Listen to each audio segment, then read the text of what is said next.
Hey! IK Multimedia has released Prism Reverb, and they asked me to make a review. But what the hell is Prism Reverb? Well, it's a shimmer reverb with a somewhat experimental architecture, which I will cover in a minute. So let's make some noise.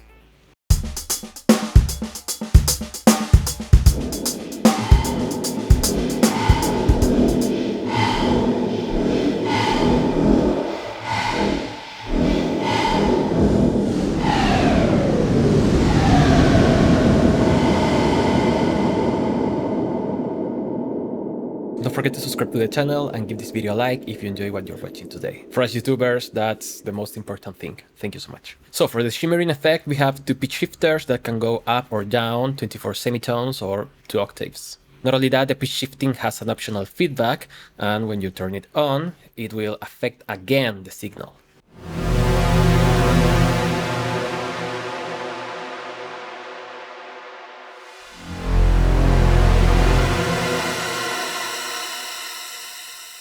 With this alone, you can get very dark or very bright kind of massive reverbs, but you can also play around with making chords.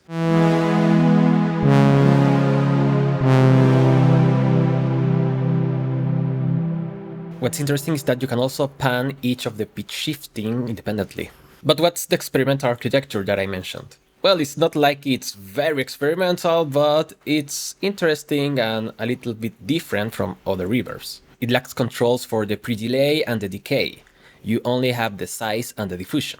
Now, pre-delay and decay are included inside the size, which is a more natural way of thinking reverbs. Because in a bigger space, the sound is going to take more time to travel to the bouncing point.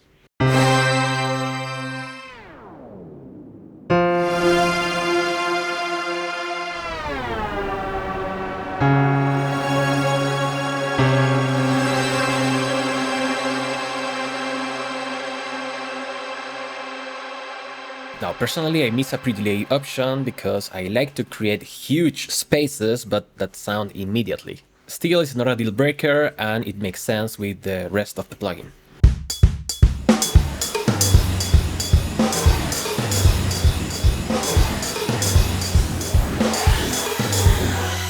Besides that, when you turn the diffusion all the way down, you can actually hear the echoes, kinda like a multi-tap delay.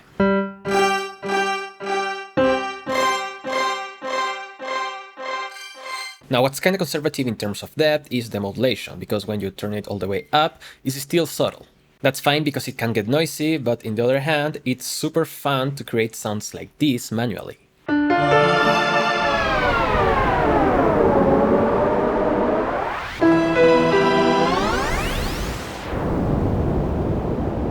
And to be fair, for this kind of effects, we can always automate.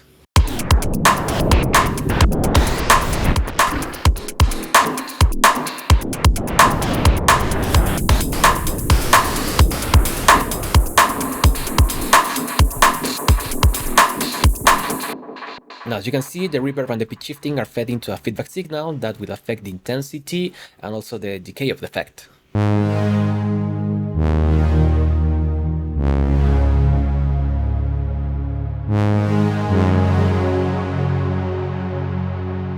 This feedback has its own filter and also tone controls where you can add or decrease the amount of highs and the lows that are fed into the feedback. These are very nice for a shimmer reverb because it's not only about the pitch shifting but also about the tone of the whole spectrum.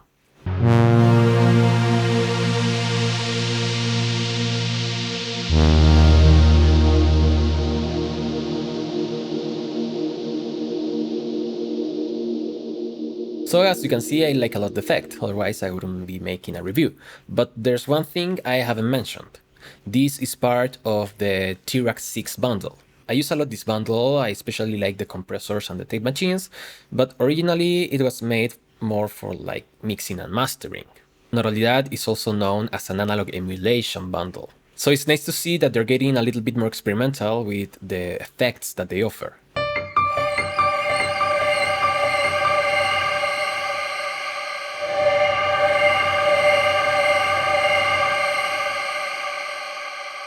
This is not the first one, they also offer the dual spring reverb and the triple chorus. So it's nice to see that this bundle is evolving for more than mixing and mastering. Now I have the whole bundle, so let me know if they still make this thing that even if you have only one model, you have to install the whole library of plugins from T-Rack. That's something that initially I didn't like, but then I got almost every plugin, so I didn't mind anymore. So for a verdict, this is a very nice shimmer reverb. It's subtle enough to use on many cases, but also big and experimental enough to get crazy with it. And of course, always think outside the box, so you can add automation and even external modulators.